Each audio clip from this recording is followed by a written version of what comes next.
Friends, since the time at our disposal is short, I'll cut out the formalities of thanking the IIM and that kind of thing. I'll straight away come to the points. But since Sri Venugopal Reddy is the most esteemed batchmate of mine, let me have the privilege of talking a few seconds more than your estimated 5 to 7 minutes. So please do not interrupt me if I exceed a little bit. First, title of the book. I remember that when we were in the academy, the then Film Society of the Academy had brought a book, Advice and Consent. I don't know whether you remember that. So I was thinking of that book, but as you know, Advice and Dissent, or Advice and Consent, is from the American Constitution, and all senior appointments in the US government is supposed to be done with the advice and consent of the Senate. But Reddy's book is about advice and dissent. Of course, in many cases, finally, like a true bureaucrat, after registering his protest against policy which he does not like, he has finally consented also. But in certain cases, his dissent remained, though the authorities, which may be executive or judicial, as the case may be, sometimes overruled him, but he did not consent. So it is a very appropriate title of his autobiography, Advice and Dissent.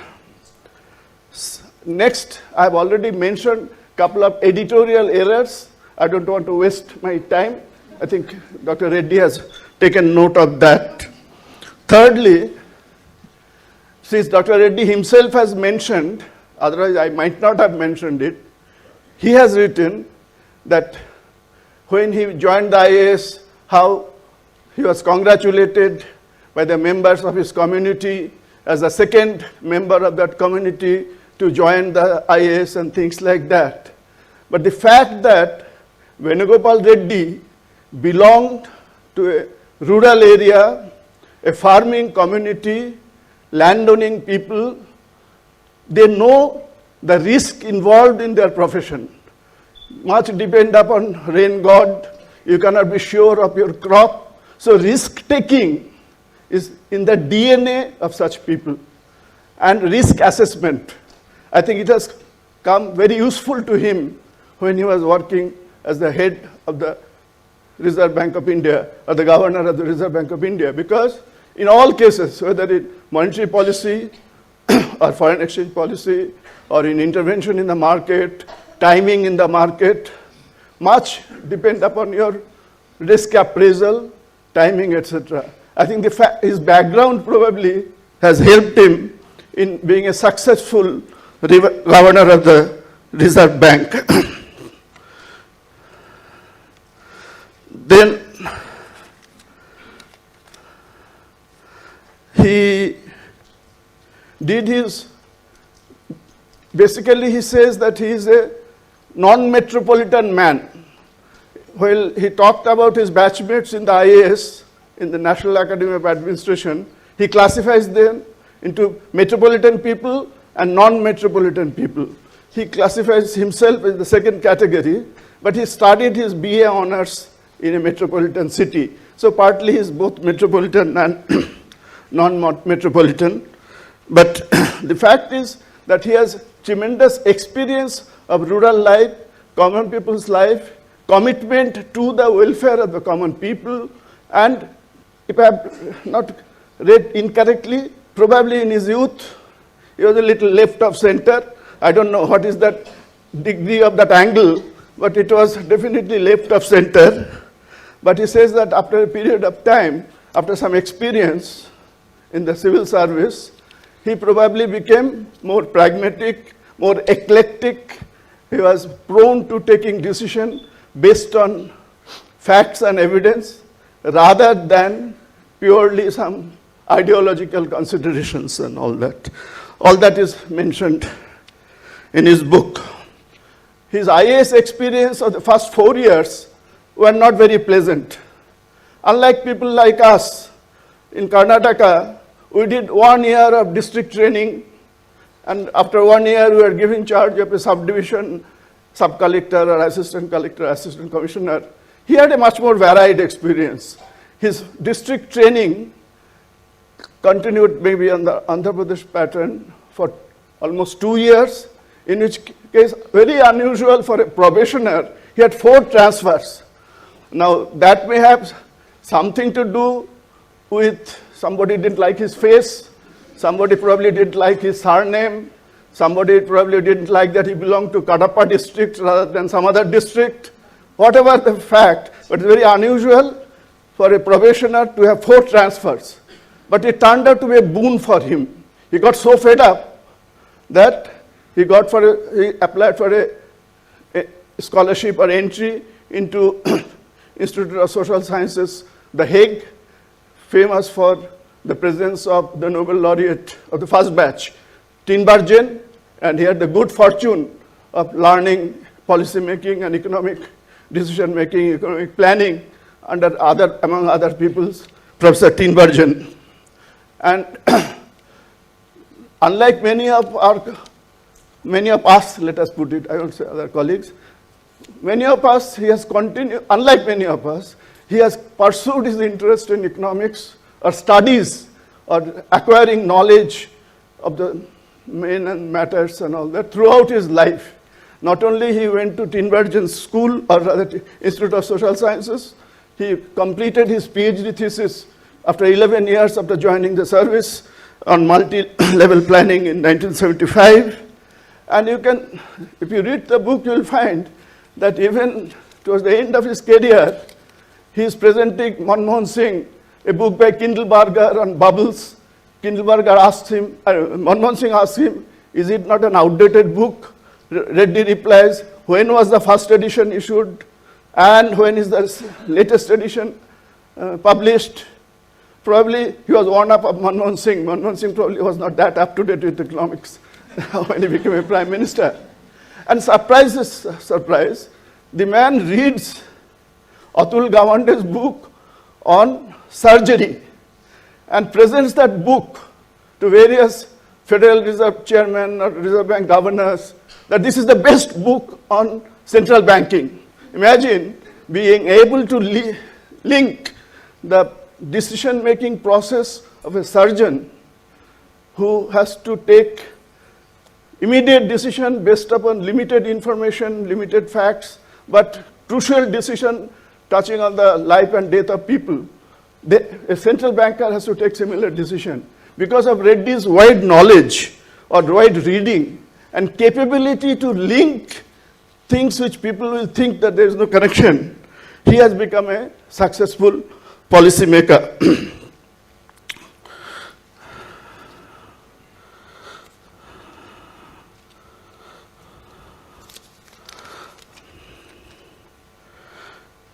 About his experience in the IAS, I won't say much except pointing out 1 or 2 things. Do I have 1 or 2 minutes more?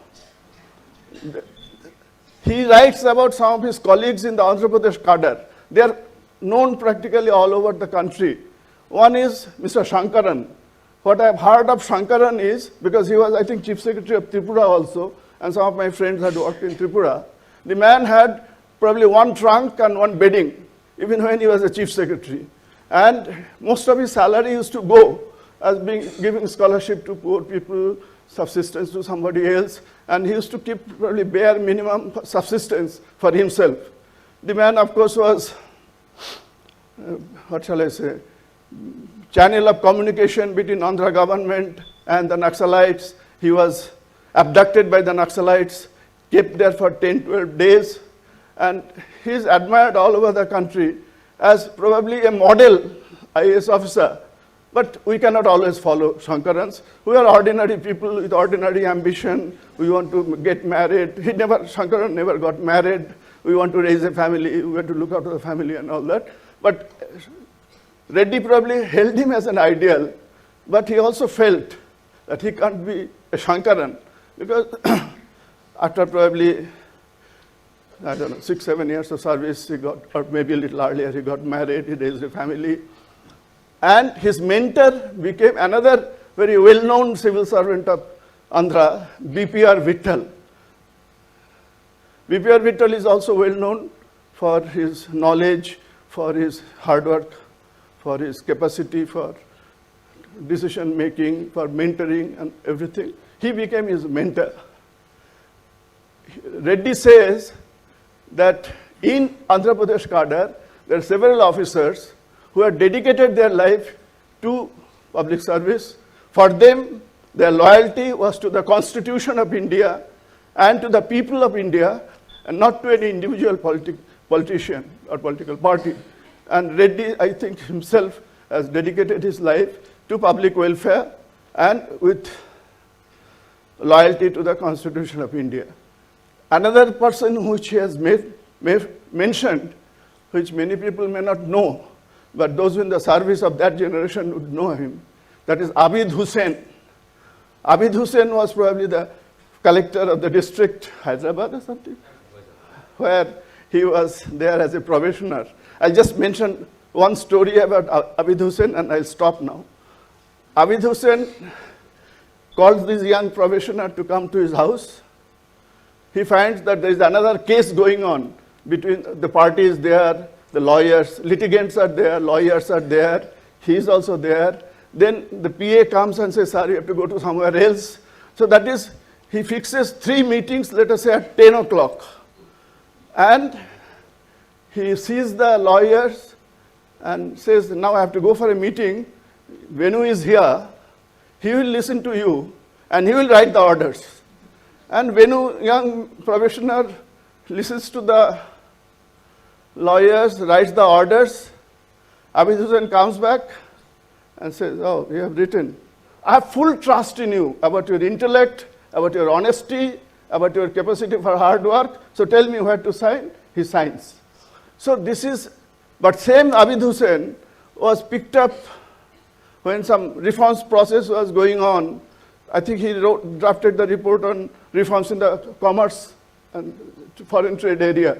That is, he was also one of the architects of the Indian reforms policy, but his administration's techniques were slightly different from either BPR Vittal's or Venugopal Reddy's probably. And I must also mention last story about Abid Hussain. My wife, who is also in the IAS, as a group had called on Abid Hussain. Abid Hussain gave them one advice, that don't spend all your time going through hundreds of files which will come to you. When you are deputy to somebody, joint secretary to somebody, out of 100 files, 90 files you can put your signature. You choose 10 files which are critical, apply your mind, write long notes, long advice to whoever your boss, and your boss will be impressed with those notes. He is not bothered about what you have done with the remaining 90 files. So if you want to progress, you must be selective in your work, and you must give your best to the selected few. I think some sort of an ABC analysis he was trying to teach through his advice to the young probationers. I'll stop now here, except to say that again, which I personally told Venu, that we all admire him in our batch. Not only is he is the most successful officer of the batch, but he is probably the most distinguished in terms of both his academic knowledge, his heart is the right place, and what service he has rendered to the society and the economy, for which the second highest national award has been given to him, and he fully deserves it. Thank you very much. Dr. Reddy's book, Mr.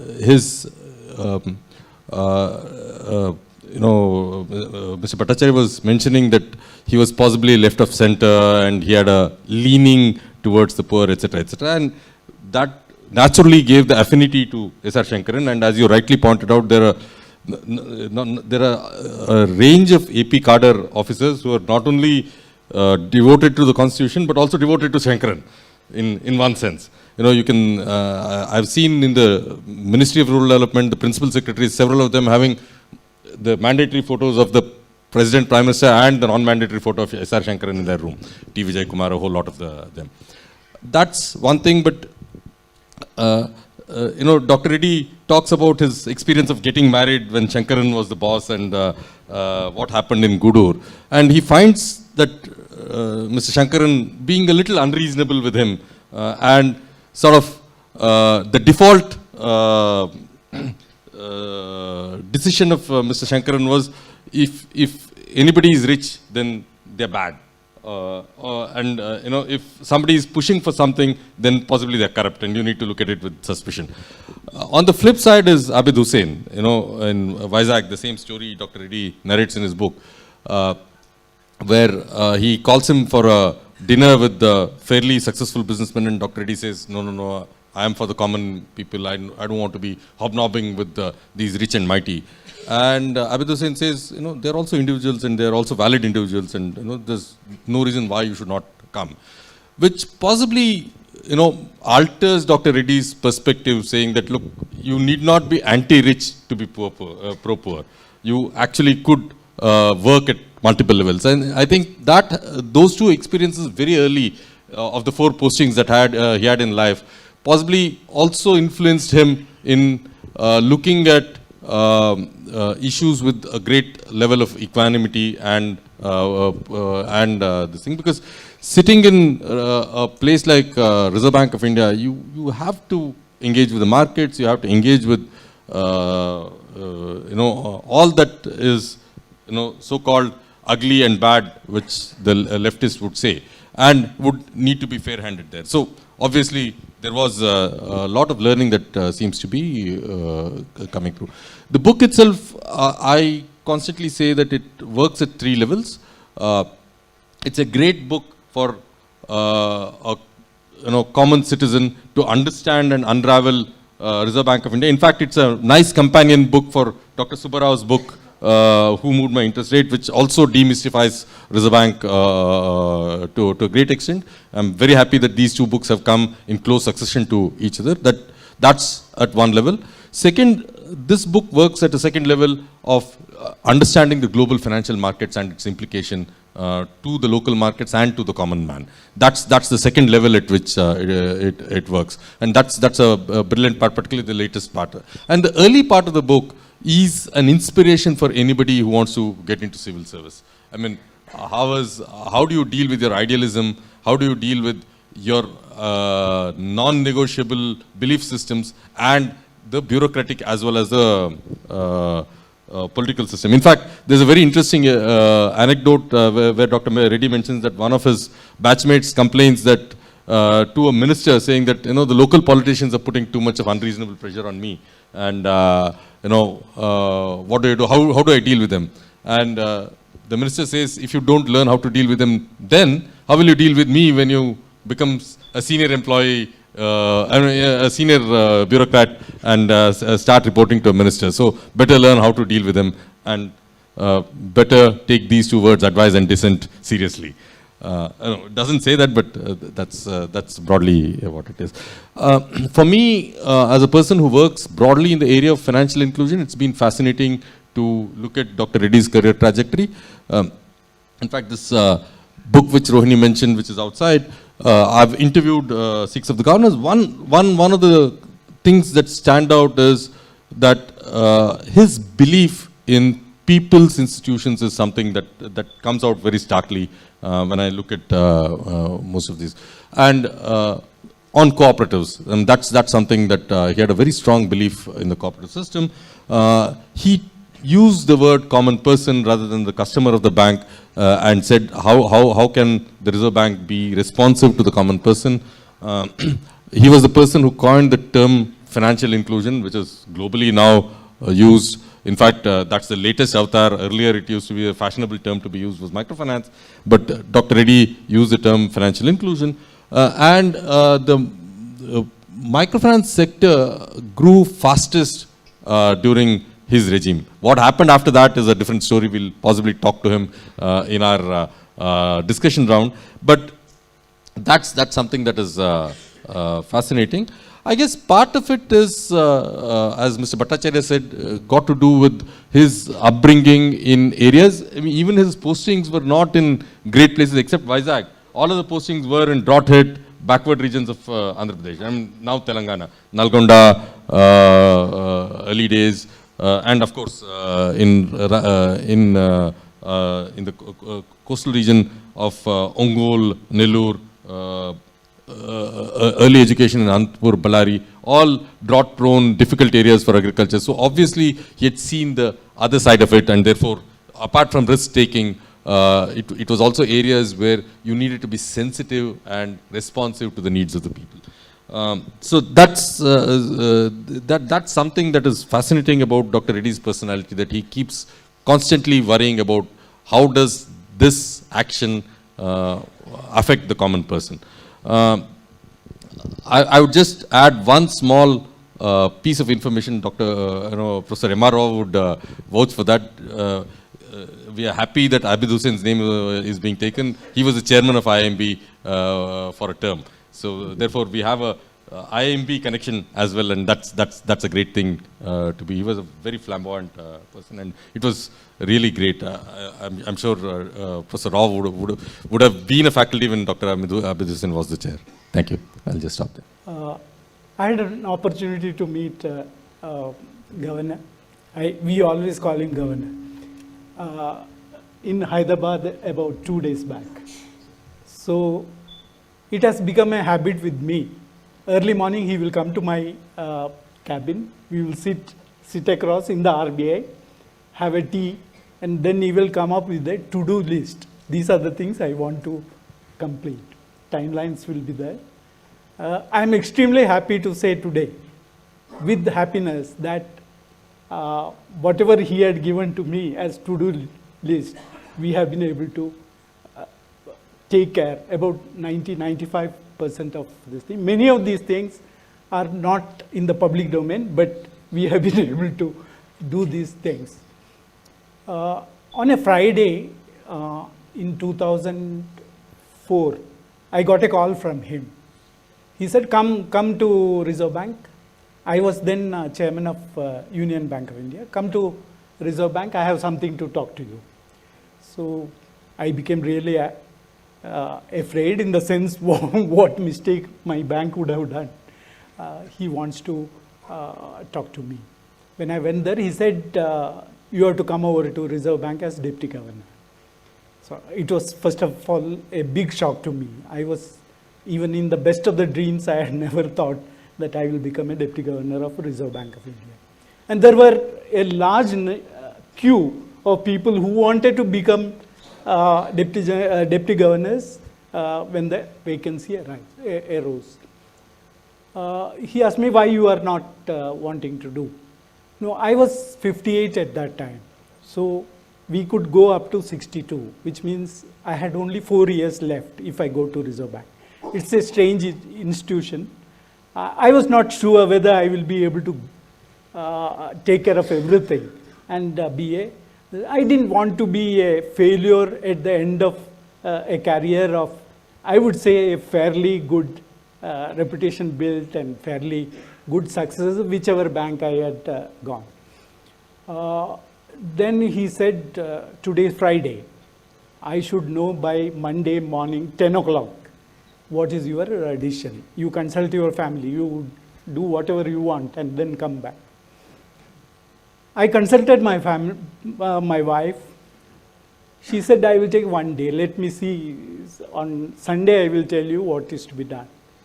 She came back and she said, I agree with you. You don't go to Reserve. Then I decided Monday morning at 10 o'clock, I will go to Vaivi Reddy. And throughout the night, I was restless. How to tell such a large personality that I am not going to do thing which you are asking me to do.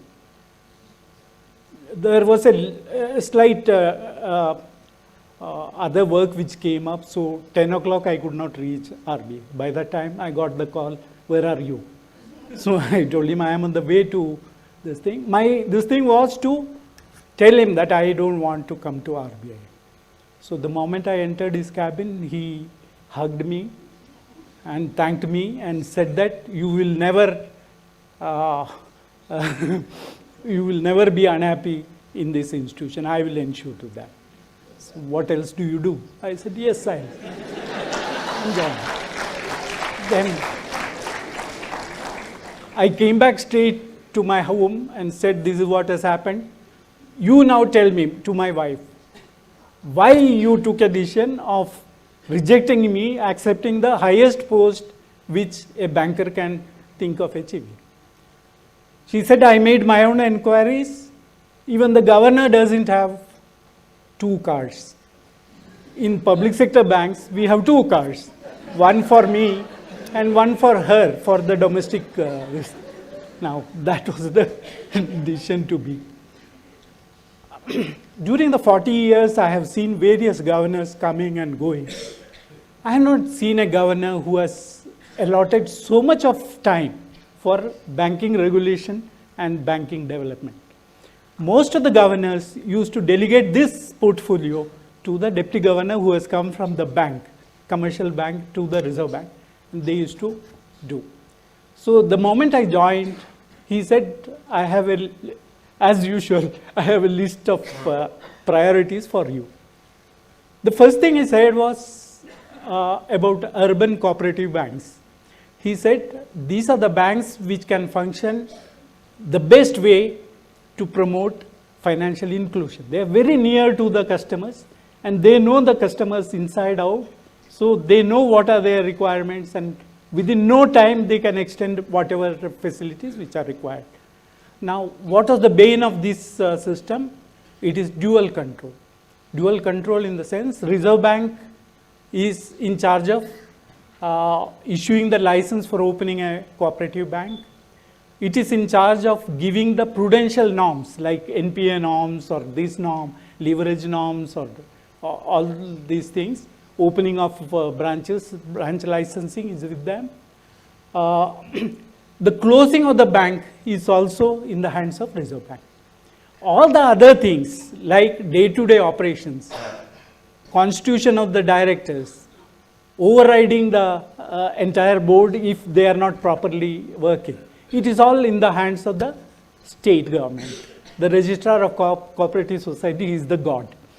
Now, if we find through inspections that a particular board is not properly functioning and they are creating frauds, NPAs, this, that and all that, I can't overthrow the board. I can only recommend to the registrar of cooperative banks, cooperative registrar of ROC we call, that this particular board is not doing, you kindly remove the entire board. Now, all these cooperative banks are politicalized. There are BJP banks, there are corporate Congress banks, there are, and in Maharashtra it is NCP banks, right? Now, the government which is in power, if we recommend, they will take their own sweet time and sometimes they don't act on our recommendations at all. If we have recommended a bank which is in the opposition, within 24 hours they will shut away the whole this thing. Now, if it is opposition, yeah, they will shut away this thing. So in every which way, the dual control was creating a lot of problems. So suddenly he had a utopian moment. He came and said that we can't do anything with the laws because the politicians will never allow any changes in the laws. Let us try to do it amicably by getting into an amicable settlement with the state governments. His idea was we should have a task force in each state which will be headed by RBI regional director. There will be ROC because he is the other man who has to take care. Then there will be, there is a association of urban cooperative banks, let them be there. So together we will sit across the table and then we will try to understand each other's positions, and then a good decision. Now, this was approved at the Reserve Bank level, and he said there are 5 states which are accounting for nearly 90% of the cooperative banks. Now, in these places, you have to go yourself, meet the chief ministers and try to sell this idea. I will very briefly tell you what happened with these 5 this thing. It gives you an insight into what type of people are managing our lives. What are the types of people who are taking care of day-to-day these things, policies and things like that in our case. I'm not a Modi Bhatt, but the first state we met, I went and met was Gujarat, because Gujarat has the highest number of cooperative banks. Now, when we entered, he was sitting in the room. He doesn't make anybody wait for even a minute. He will be there when the people enter. Then I asked his permission for making a PowerPoint presentation of 4 slides. His response was, you don't have to make. I have already got a copy of your presentation from your office. And I have some questions to ask you, and he started asking me questions. Then I felt that he has gone into minute details, and his suggestions were very proper.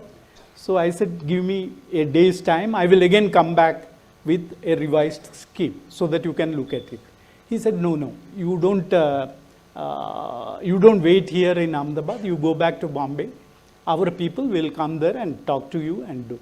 So we did everything, and then again I went and presented the revised scheme. Now he said, beautiful scheme. This will work very, very well. But I am not going to sign this MOU. So I was surprised. I asked him why.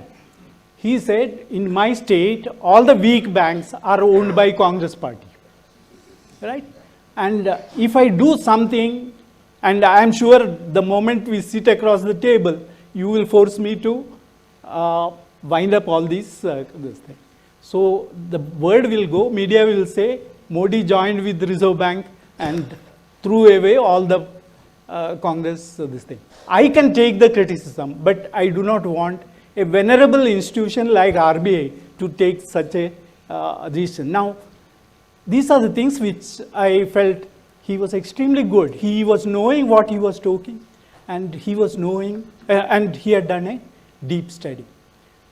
I went to Andhra Pradesh because Andhra Pradesh is the next largest cooperative banks this thing.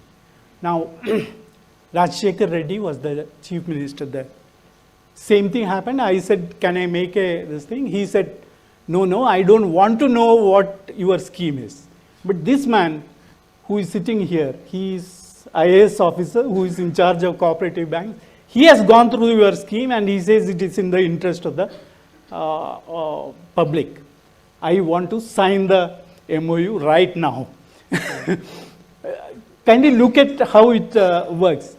And when I said, no, I have to go back and get my boards as well as governor's permission, he said, then you do a small this thing. Kindly, when you go out, you will see a few journalists there. You tell them that you are going to sign. So I told him, sir, I can't do that without proper consultation at Reserve Bank this thing. Now, he said, nothing doing. You kindly meet them. When I go out, there were 100 channels, 100 journalists, all waiting for this thing. So when I started telling them what the scheme is, they said, all the schemes have been circulated, you don't have to talk anything. All one question which we have is, when are you signing the MOU? The moment I started hedging, they said, no, you have to tell us. Then a small slip comes saying that, tell them within 15 days, I will take care of your governor. Right? Because he was watching me, my performance on CCTV. Now, this chit came. Then with a lot of reluctance, that 15 days I made it one month, so that I gained some time. I told them we are signing it after 1 month. When I reached the airport after this thing, CNBC starts announcing, saying that Andhra Pradesh is signing MOU with Reserve Bank of India for revival of, which is a great step.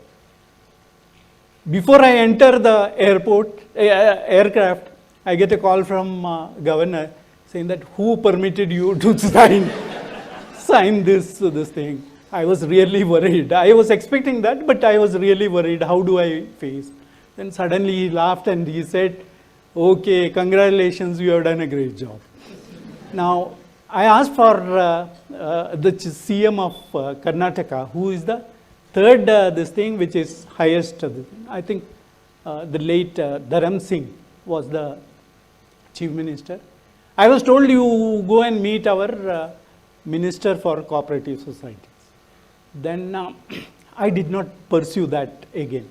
Suddenly I get a call saying that I am your bank's. I was working in corporation bank. Your bank's legal advisor. I know you very well. Whatever you do should be in the interest of the bank. I know you are this thing personally. It was Deshpande. He said, only thing is you will have to handle my secretary. He is a tough man. He may not go by whatever you say and all that, but it is your responsibility. If that is done, we are signed. We were able to some way manage and we signed with them also. I would not mention the name of the chief minister, but that was a fourth state where large number of urban cooperative banks were there. Even during the discussion with me, he was having two mobiles in both his hands, receiving SMS, sending SMS and all that. 5 minutes I tried to explain to him, but I saw his mind was not at all in the whole this thing.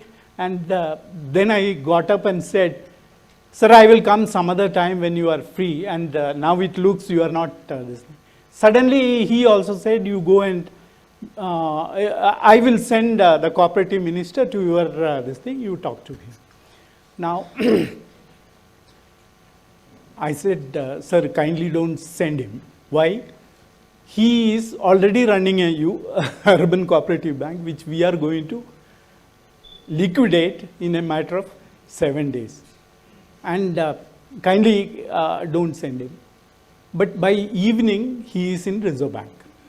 So our people told him, if you have come for discussing your cooperative bank this thing, then we are taking you to the general manager who is in charge of this. If you are going to talk about the MOU, then we will take you to the DG. So he got the message, he went back. Now, all that I am saying is, we wanted to meet Madam Chennai, Tamil Nadu Chief Minister. She said, I will talk only to the governor. No deputy governor for me. With that it was so. Then governor said, if this is this thing, I don't want to meet her. So we did not go and meet her. Now, now that he is not there, I will take this to close with a small anecdote. People always ask me, wherever you go, how autonomous is Reserve Bank of India? Now, it's a big question. Everybody keeps asking.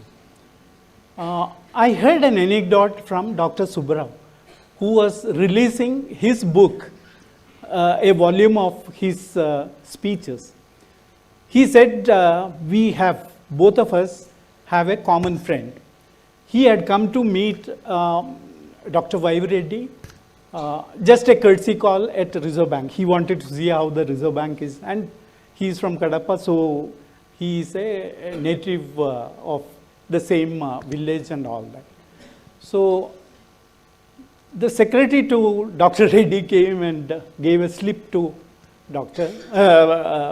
Governor, and he read the slip and kept it there and said, go. Then after 5 minutes, he again came and said this is very urgent. Instead of giving a slip, he said, it's very urgent, sir. That person wants to talk to you. Very reluctantly, he said, connect here. In the normal course, he would have gone to his cabin and taken the call. But here he said, give it here. So this man was hearing, he was only hearing the other person who is speaking, he was not able to hear. But it's only governor's response which he was hearing. Sir, for a minute you will not hear here. So 3 questions were asked. For 3 questions the reply was no, no, no. Then suddenly 1 yes. So this friend, after the call was over, he asked, whom are you talking to? He said, the finance minister was on the line. Then why you were so seriously telling him no, no, no? He wanted something to be done which I feel is not in the interest of the country. What is the use of my telling that I will see, I will examine, I will send this to the department, that, this, whatever cannot be done, it should be told this. Then he asked, what was the one yes you said? For which he said, when he heard 3 no's, he asked, are you sure that, no, are you sure, kindly, are you sure that it is the finance minister is the person who is talking to you? For which my reply was yes. I must say I've worked in the Reserve Bank and had worked at different capacities, and I was there when he joined us as the Deputy Governor of the Reserve Bank, and then he was at the IMF and I was at Harvard. We interacted, and then he came back as the Governor and I came back, and then again we had intense interaction. Nearly 10 years of working under the Governor. So what I'm going to do is, I'm going to simply present 5 instances, and some of it I'm going to read because of paucity of time. I'm going to read very focused lines for you from the book. And I really think that this is a great book, and I think it's a must read for every student of public policy. How a civil servant does his job as a civil servant, and how does he come and dispense his job as a governor of a central bank. Now, this is a first instance that I want to share with you. The case is GTB. He says in his book on page 294, when he joined, it was clear that he had to do something for the GDP bank. The balance sheet had to be cleaned. They came out with some instructions. And September 2003, he joins. And then they give out a circular, but still nothing happens. So finally, in July 2004, on a Saturday, at the instance, at the advice of the Reserve Bank, the government imposes a moratorium on GDP. It's a Saturday. And he has the interest of common person in his heart, doesn't want to do anything with banking, doesn't want to have a run on the bank. And look, this is exactly what is happening. Look at the independence of the person, look at the independence of the central bank. There were several criticisms of his action. Our one view was that shareholders suffered, but I was clear in my mind that depositors' interests were foremost. Some complained that it was over a weekend, but then it was deliberate on a Saturday. A third criticism was that the public sector bank was informally forced to merge. That simply was not true. In fact, and this is so special, in fact, Finance Minister Chidambaram, on being informed over phone minutes ahead of public disclosure of successful identification of the bank that was to merge, said, is it with the State Bank of India? It was Oriental Bank of Commerce. Independence of a central bank. The first instance. The second, again he mentions in his book on page 297, when he joined, it was almost clear they had to go very liberal on foreign banks, but Dr. Reddy had a different view on it.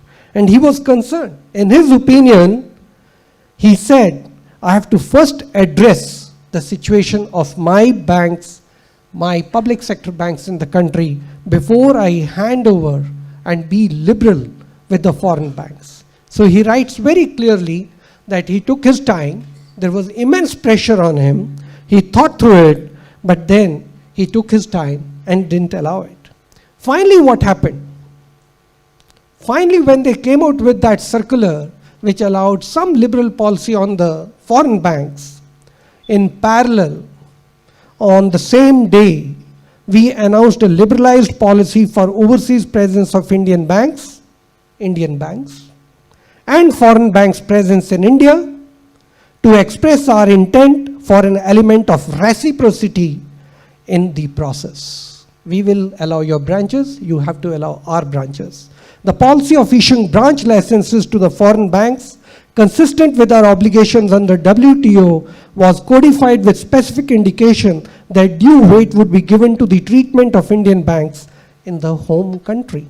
And he writes, for the RBI and for him, the set of guidelines issued in February 2005 counts as the most satisfying service to our banking sector. The third episode. Now just imagine what he does. He just doesn't say it within the country. He says it abroad. And he says it, and Financial Times London carried that news, and he says it in Basel, before a gathering of governors in the prevailing environment of global financial markets. Some large global financial conglomerates are larger and perhaps more powerful than some of the central banks. That's the person that we are talking of. The third episode, I now want to be really brief here, is the story of foreign exchange reserves. Many of you would not know that there is an innovation in central banking, and that's called, and that is not only financial inclusion, which Sriram mentioned, that's market stabilization scheme. It's an innovation in central banking, innovation in central banking accounting. And he talks about in his book on pages 348, 349. But on foreign exchange reserves, very interestingly, the finance minister tells him, and this is the Shining India campaign, India Shining campaign, when would we cross $100 billion of foreign exchange reserves? And he asked the finance minister, when do you want it? By March, the FM said. He said, sir, we'll do it much before it. And they attained that foreign exchange reserves of $100 billion, and we all know that it is about $400 billion. Once they had attained it, now the governor is worried. He says there's a cost of carrying these foreign exchange reserves. And he mentions in his book, we have moved out of starvation. And you heard Mr. Bipul Bhattacharya speak that he read the book on surgery and says this is the best book on central banking. And here he quotes, we had moved out of starvation, but I was worried that we might move to indigestion. And how does he go through this? He mentions in his book very, very exceedingly well, and I think I would recommend you should read this. Now the fourth case is, again the FM is saying, I'm going to make an announcement to the industrialists, governor, can I say something interesting to them? And within a moment, he says, let's liberalize capital flows. And so the FM makes an announcement, and he says, go and conquer the world. We will be your supporters. This is the FM, just one thing that he's referring to. So, Dr. Reddy in his book says, there was no real push when I went for these capital flow reforms. I was keen, and the minister was enthusiastic. Our interests converged. I want to talk about our friend here, Mr. Leeladhar, spoke about how a DG was selected. And here is another episode. And this is an interesting episode on page 353. The FM invites him to his office and says, I have somebody that I'm thinking of posting to you as your deputy governor, Governor Reddy. What do you think of him? FM asks. Governor Reddy answers, there's nothing negative about him. There's nothing very positive about him. I'm not comfortable. The FM is stressing and saying many people have recommended it. Why not accept him? Dr. Reddy, sir, I have no objection if you appoint him. I cannot recommend him because he is not senior enough nor capable enough to be a good deputy governor. FM. What would be the reaction of people? Dr. Reddy, sir, that appointment will not bring credit to me if I recommend him, and will not bring credit to you either matter ends. The last point, and a very brief point I want to make, is the economist versus the politicians. He not only served as a civil servant, not only as the governor of the central bank, but then he was also the chairman of the 14th Finance Commission. Many things happened there, and I think this is my favorite quote on economists versus politicians. Many times he had to leave the room because the economists were not settling on one issue. On a couple of occasions, I commented that my respect for politicians had gone up after seeing the three economists arguing with each other with no agreement in sight. Thank you very much. Basically, I think I'll quickly respond. First one, a very important point which people raised, the advice and consent in the US system. See, in US system, senior appointments are made at the discretion of the president.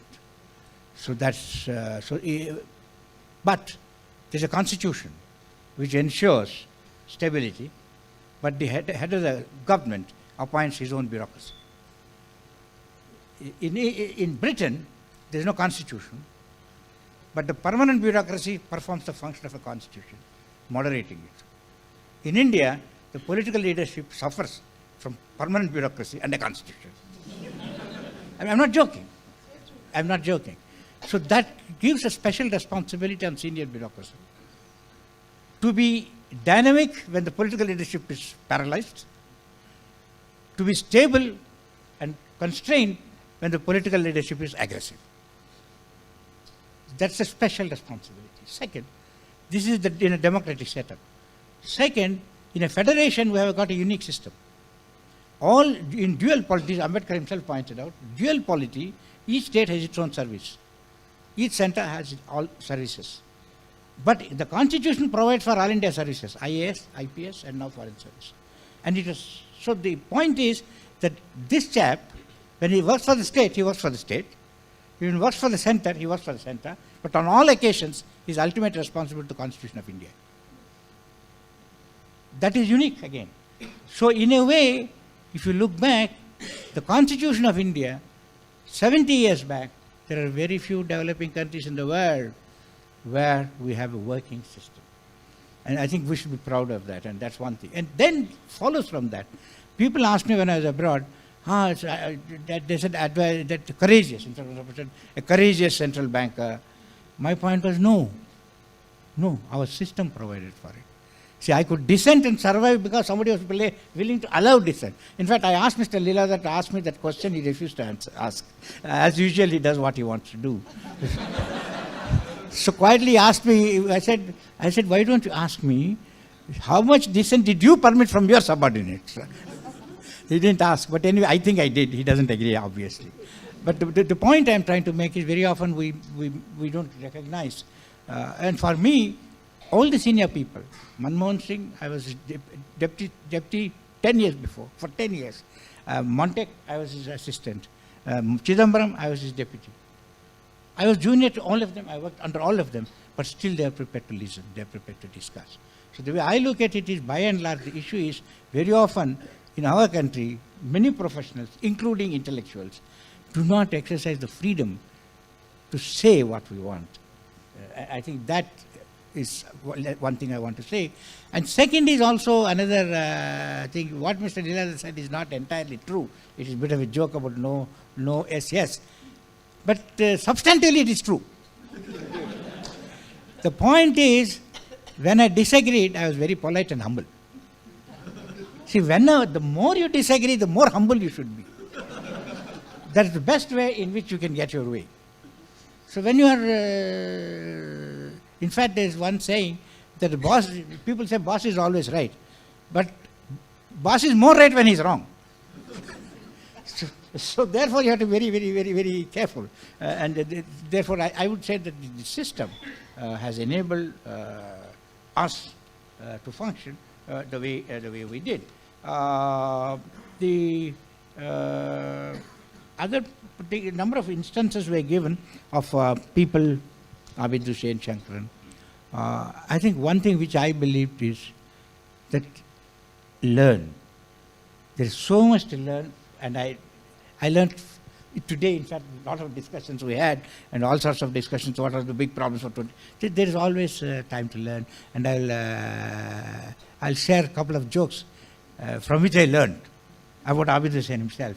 Abid Hussain apparently, early in his career, he told me, and he was quite close, he said, apparently he went to West Asia, and then they asked him, is it true that in India Muslims are suppressed, oppressed, exploited? Abid Hussain said, yes, it is true.